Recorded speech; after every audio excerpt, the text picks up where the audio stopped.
नमस्कार दोस्तों, जय गुरुदेव।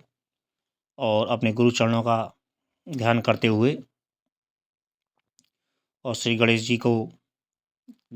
जी का ध्यान करते हुए और भगवान भोलेनाथ और माता पार्वती का ध्यान करते हुए मैं आप लोगों को शिव महापुराण का शुरू से आपको सुनाने जा रहा हूँ और अध्याय बाय अध्याय, और इसी तरीके से ये आगे बढ़ती चली जाएगी।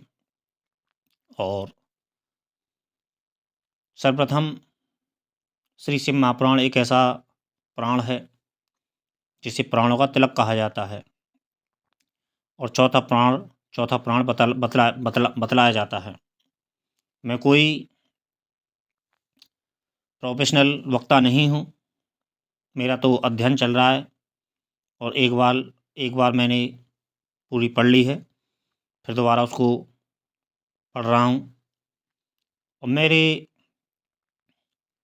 शिव जी इष्ट हैं, मैं शिव जी को इष्ट मानता हूँ और श्री शिव जी में मेरी भक्ति है, और मैं उन्हीं को अपना इष्ट होने के नाते मैं उन्हीं के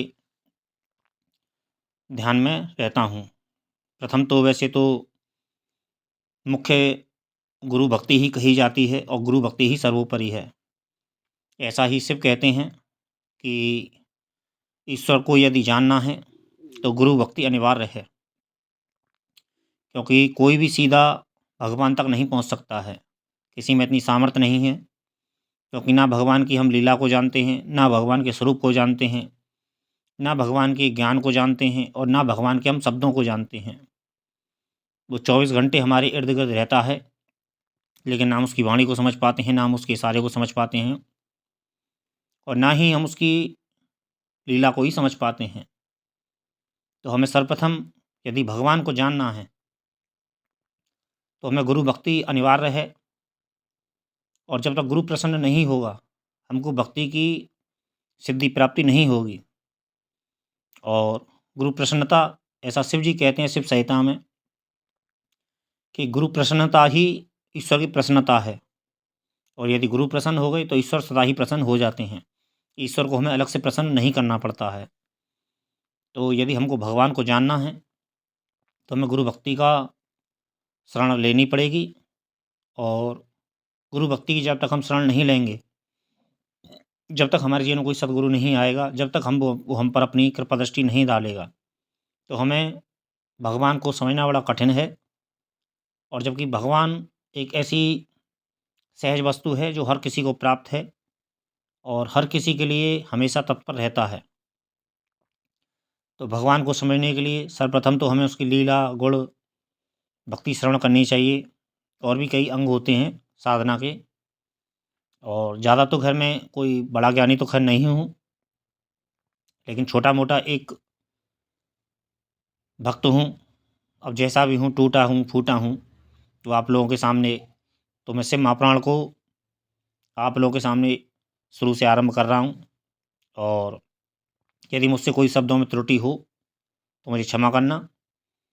और क्योंकि मेरी कोई रटी रटाई तो है नहीं शिव महापुराण जो मैं आपको श्लोकबद्ध श्लोक और मैं आपको सुना सकूं। यदि कहीं शब्दों में कहीं ऊंच नीच हो तो मैं उसके लिए माफ़ी चाहूँगा, क्योंकि शब्द मेरे रटे रटाए नहीं हैं। और जैसा ही मुझ पे आता है टूटा फूटा, मैं उसको आरंभ कर रहा हूँ। श्री शिव महापुराण प्रथम विद्येश्वर संहिता मंगलाचरण गणेश स्तव दोहा। एक रदन सिंदूरवदन काटहि विघ्न गणेश, राम लग्न मानस विमल विचरहि सदा महेश। गिरिजा सुबन गणेश सिद्धिदायक सबलायक, लंबोदर गजबंदन गणाधिप सुधि सुखदायक। सिंधुरवदन सुजान एक रद शिव सुत प्यारे, पातक नाशक आदिदेव त्रिभुवन सुरन्यारे।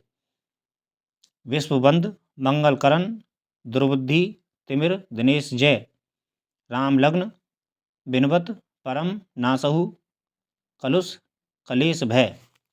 शिव वंदना जय जय शिव त्रिपुरारी काम अरि चंद्रमौली जय। जय गिरजापति नीलकंठ प्रभु आशुतोष जय। शोभित गंग तरंग शीश ब्रस पीठ चढ़ैया भव्य भाव भर हृदय देहु पविमोद मठया नृत्य त्रिशूल डमरू सहित रामहु विषम भव वे हरण राम लग्न बंदत चरण ब्याल भाल भूषण धरण। ये मंगलाचरण है श्री शिव महापुराण का। और शिव महापुराण को जो पढ़ता है उसके तो पाप नष्ट होते ही होते हैं, जो इसको सुनता है उसके भी पाप नष्ट होते हैं और उसकी भगवान में प्रीति होती है, उसकी भगवान में भक्ति बढ़ती है। तो इसलिए हमको शिव महापुराण एक अपने आप में बहुत एक मुख्य प्राणों में आता है और प्राणों का तिलक कहा जाता है। अब पहले अध्याय से कथा आरंभ करते हैं। और पहला अध्याय कथा प्रसंग तीर्थराज में मुनियों का विराट सम्मेलन। श्री व्यास जी कहते हैं, एक समय श्री गंगा और कालिंदी के संगम महाक्षेत्र परम पावन प्रयाग में जब मुनियों ने अपना एक विराट सम्मेलन किया, तब महर्षि व्यास शिष्य परम पौराणिक सूत जी के आने पर सभी लोगों ने अपने अपने स्थानों से उठकर उनकी यथोचित अभ्यर्थना की तथा पूजा सत्कार करके हाथ जोड़कर यह प्रार्थना की कि हे मुनीश्वर, कलयुग में सभी प्राणी पाप ताप से पीड़ित हो सत्कर्म रहित, पर निंदक चोर, पर स्त्रीगामी, दूसरों की हत्या करने वाले, देहाभिमानी, आत्मज्ञान से रहित, नास्तिक, माता पिता से देश करने वाले और स्त्रियों के दास हो जाएंगे तथा किसी में भी धर्म नहीं रह जाएगा। ब्राह्मण लोभी, वेद को बेचकर जीविका करने वाले, धन के इच्छुक और मत से मोहित, अपनी जाति के कर्मों को छोड़ त्रिकाल संध्या न करने वाले, ब्रह्म ज्ञान से रहित, दयाहीन, आचार और व्रत का लोप करने वाले, कृषक, क्रूर और मलिन स्वभाव के हो जाएंगे। क्षत्रिय भी धर्म के विपरीत कुसंगी और पाप प्राण होंगे। रण से कायरता, धर्म से विमुखता, चोरी, नीचता और दास्ता ही मानो उनका धर्म हो जाएगा। भोगों की लिप्सा और कामनियों की दास्ता उनके जीवन का मुख्य ध्येय होगा तथा गौसेवा और शरणागत की रक्षा से वे विरत हो जाएंगे। प्रजापालन से दूर हो जीव हिंसा में उनकी बड़ी रुचि हो जाएगी। इस प्रकार वैश्य भी संस्कारहीन, अपने धर्म से रहित, कुमार्गी और जैसे भी हो डंडी मारकर केवल धन कमाना ही अपना मुख्य धर्म समझेंगे और वे भी किसी अन्य की ओर कदापि ध्यान नहीं देंगे। वे गुरु देवता और ब्राह्मण से रहित, कामी, मलिन, आश्रय वाले, मोहच्छन्न और परम लोभी होंगे। ऐसे ही शूद्र भी अपने धर्म को छोड़ तिलक छाप लगा ब्राह्मणों का सा आचार करने वाले, नकली तपस्वी ब्राह्मणों के तेज हरता, शालिग्राम आदि पाषाण पूजक, होम कर्ता, कुटिल ब्राह्मणों के निंदक, धनवान कुकर्मी, विद्वान विवादी, धर्मलोपक, राजाकृत, दंभी, महाभिमानी, क्रूर, वर्ण धर्म के नाशक, सर्व वर्णों से उच्च और दुष्कर्मी हो जाएंगे। इसी प्रकार स्त्रियों में भी धर्म का हास हो जाएगा और वे तमोगुण से युक्त, जारवासी, पति से विमुखी, माता पिता की भक्ति से रहित, दुराश्रय युक्त और नित्य रुग्णा रहा करेंगी। तब ऐसी नष्ट बुद्धि संतानों की लोक परलोक में क्या दशा होगी तथा वे किस उपाय से सदगति को प्राप्त होंगे। हे सूत जी, इस सम्मेलन में आप इस पर प्रकाश डालिए, क्योंकि हम लोगों को इसी बात की बड़ी चिंता है कि जगत के आगे क्या हो दुर्दशा होगी। परोपकार से बढ़कर दूसरा धर्म नहीं है। अतः इसके लिए जो सर्व सिद्धांतों से मान्य हो ऐसी कोई सरल युक्ति आप बतलाने की कृपा कीजिए। व्यास जी कहते हैं कि मुनियों की ऐसी बात सुनकर परम पौराणिक सूत जी अपने मन में भगवान शंकर का ध्यान करते हुए दूसरा अध्याय शिव महापुराण की महिमा और संहिताओं के भेद ध्यान करते हुए बोले। सूत जी बोले, हे मुनीश्वरों, यह आपने त्रिलोक हितकारी बड़ा अच्छा प्रश्न किया है। मैं आप लोगों की ऐसी रुचि देखकर श्री गुरु जी का स्मरण कर जो कहता हूँ उसे आदर सहित सुनिए। कली के पापों का नाश करने वाला परमार्थदायक शिव महापुराण नामक ग्रंथ सब ग्रंथों से उत्तम और वेदांत सार का भी सर्वस्व है, जिसके पढ़ने सुनने से मनुष्य सर्वोत्तम शिवगति को प्राप्त होता है। जब तक इस ग्रंथ का उदय नहीं हुआ है, तभी तक कलयुग में ब्रह्म अत्याधिक पाप फैल रहे हैं। शास्त्रों के झगड़े, नाना प्रकार के उत्पात, क्रूर यम के भट्टों की निर्भयता, तीर्थों का विवाद, सत्यदान और देवता की मान्यता संबंधी विवाद तभी तक महितल पर हो रहे हैं, जब तक शिव महापुराण का पृथ्वी पर उदय नहीं होता है। जब यह प्रत्यक्ष हो जाएगा, तब शास्त्रों के परस्पर झगड़े आदि सभी इसी गर्जना से समाप्त हो जाएंगे, क्योंकि भगवान वेदव्यास के कहे हुए इस पुराण का बहुत महत्व है। इसके कीर्तन और श्रवण से जो फल प्राप्त होता है, वह सब तो मैं नहीं कह सकता, किंतु उसका कुछ महात्म मैं आप लोगों से कहता हूँ। ध्यान देकर सुनिए।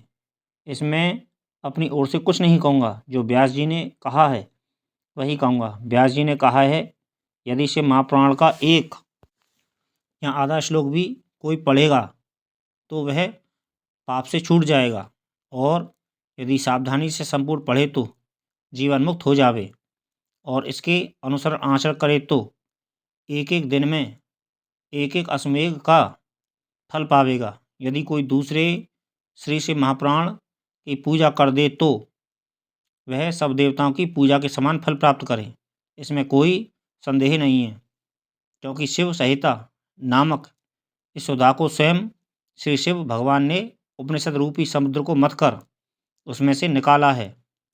अतः जो इसको पान करेगा वह निश्चय ही अमर हो जाएगा। यदि कोई 1 मास इसे पढ़े तो ब्रह्म अत्याधिक पापों से भी वह मुक्त हो जाएगा, और शिवालय में या बिल्व के वन में जो इस संहिता को पढ़ेगा वह अद्भुत फल का लाभ करेगा। जो श्री भैरव जी की मूर्ति के सामने इसका 3 बार पाठ करता है, उसके सभी मनोरथ पूर्ण होते हैं। यदि चतुर्थी के दिन निराहार रह बिल्व के मूल में बैठकर इसे पढ़े तो शिव जी की पूजा के समान है, और उसकी देवता भी पूजा करते हैं। इसमें शिव जी के दिए हुए अर्थ, धर्म, काम और मोक्ष चारों पदार्थों का विवेचन और उनकी प्राप्ति के उपाय तथा शिव जी की लीला और विज्ञान सब कुछ निहित है। अतएव यह सब प्रकार से आदरणीय है। वेद और श्री ब्रह्मा जी की सम्मति के अनुसार श्री शिव जी ने ही पहले इस श्री शिव पुराण की रचना की, जिसमें विद्येश्वर संहिता, रुद्र संहिता, विनायक संहिता, उमा संहिता, मातृ संहिता, एकादश रुद्र संहिता, कैलाश संहिता, शतरुद्र संहिता, कोटि रुद्र संहिता, सहस्त्र कोटि रुद्र संहिता, वायव्य संहिता और धर्म संहिता, इतनी संहिताएं इस पुराण में सम्मिलित हैं। ये सभी पुण्यतर हैं।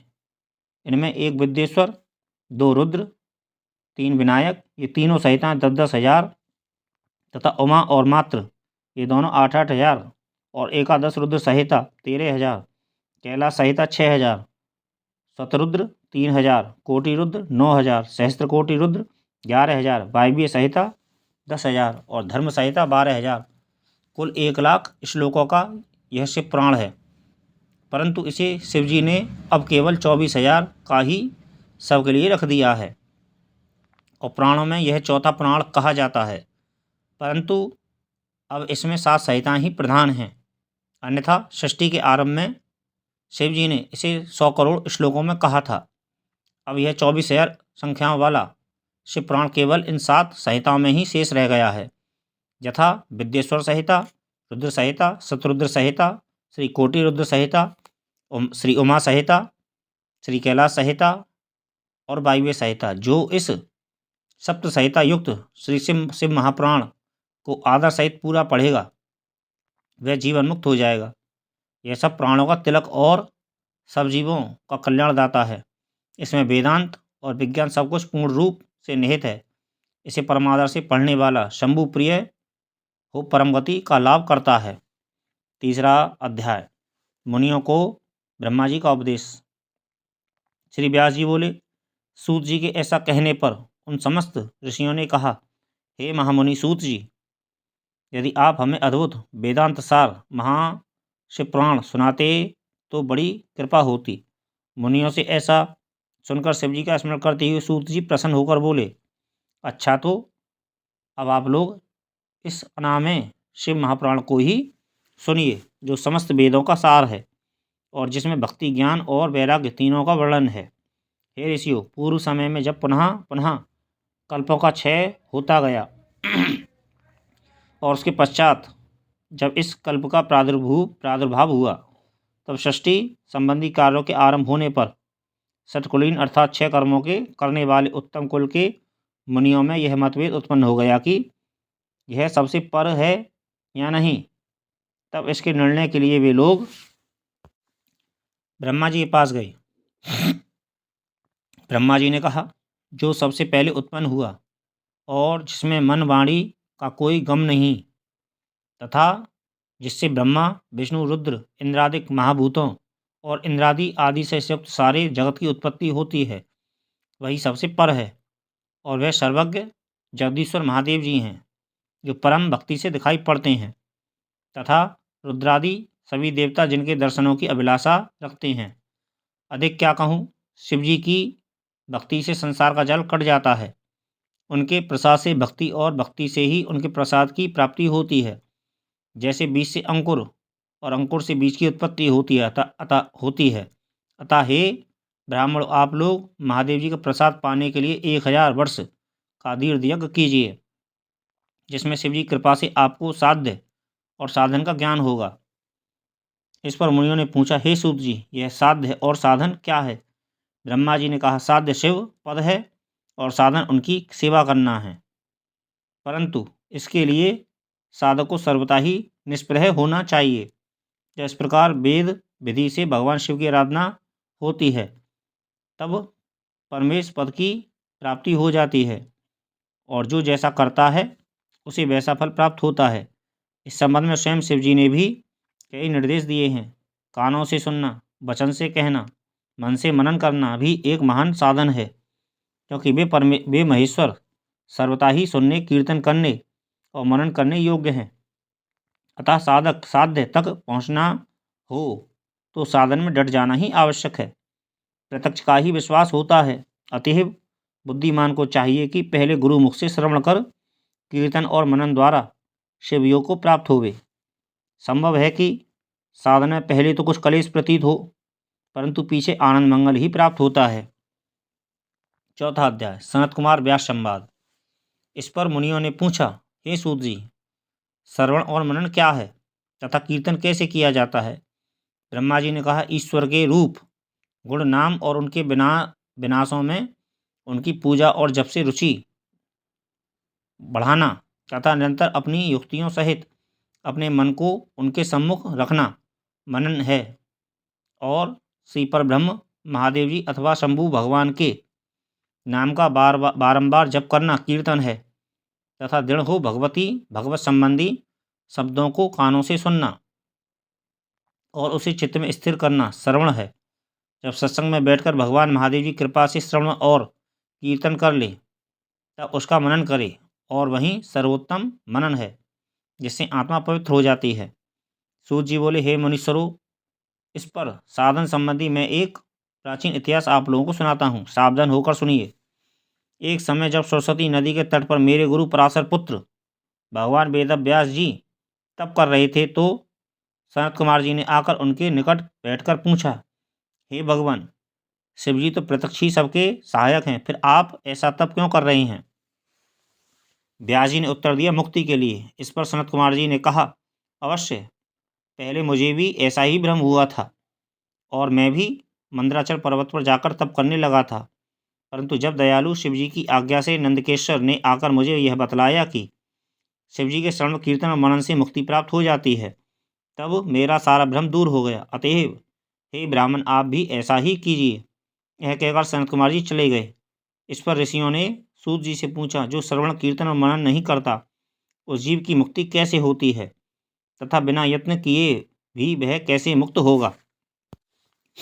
पांचवा अध्याय। श्री सूत जी बोले, हे ऋषियों, श्रवण, कीर्तन और मनन में आसक्त प्राणी यदि शिवजी के लिंग बेर की स्थापना कर नित्य उनकी पूजा किया करे तो भी यह संसार सागर से तर जाता है। मुनियों ने कहा, यह कैसे? बेर मात्र में ही सब देवताओं की पूजा कैसे संभव हो सकती है? और सर्वदा लिंगेश्वर के द्वारा शिवजी कैसे पूजे जा सकते हैं? श्री सूत जी बोले, हे मुनीश्वरों, इसके लिए भी स्वयं महादेव जी ने कहा है, किसी अन्य ने नहीं।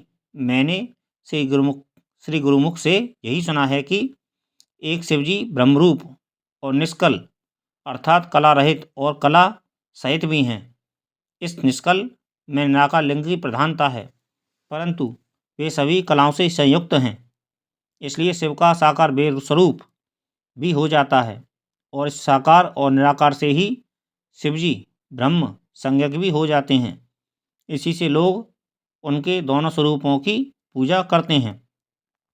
अन्य देवों में यह तत्व नहीं है। यही कारण है कि वे निष्कल लिंग रूप से पूजित नहीं होते। ब्रह्म पदवी तो केवल शंकर जी को ही प्राप्त है। इस वेदांत सार ओम प्रवण के लिए भी सनत कुमार जी ने मंदराचल पर्वत पर श्री नंदकेश्वर जी से प्रश्न किया था, जिस पर नंदकेश्वर ने यह स्पष्ट कहा था कि एकाकी शिव जी ही इस प्रकार पूजनीय हैं। कलापूर्ण भगवान शिव का बेर पूजन लोक सम्मत है और वेद ने जिसकी आज्ञा दी है। इस पर जब सनत कुमार जी ने लिंगबेर की उत्पत्ति पूछी तो नंदकेश्वर ने कहा, पूर्व काल में जब ब्रह्मा और विष्णु में युद्ध हुआ तो उनके बीच में निष्कल शिवजी ने स्तंभ रूप में प्रकट होकर विश्व संरक्षण किया था और तभी से महादेव जी का निष्कल लिंग और सकल बेर जगत में प्रचलित हुए। बेर मात्र तो देवताओं ने भी ग्रहण किया। इससे शिवजी के अतिरिक्त बेरलिंग से देवताओं की भी पूजा होने लगी और वही उसका फलदाता हुआ। परंतु शिवजी के लिए लिंग और बेर दोनों ही पूजनीय हुए और जिनसे कल्याण में भोग और मोक्ष दोनों ही प्राप्त होने लगे। तो ये मित्रों 5 अध्याय हो चुके हैं। इससे आगे आने वाले एपिसोड में सुनाऊंगा। ये पहला भाग है और पहले भाग में इतना आप लोगों के सामने रखा। ये आरंभ हो रही है शिव महापुराण और आगे जैसे जैसे बढ़ती जाएगी तो आपकी भक्ति भी बढ़ती जाएगी और शिव जी में भी आपका मन लगेगा। और यदि आप इसको सुनते हैं, पूरा प्रेम पूर्वक सुनते हैं, तो आपके बहुत से पाप नष्ट होते हैं। इस बात का याद रखिएगा। जय गुरुदेव, जय महाकाल, हर हर महादेव।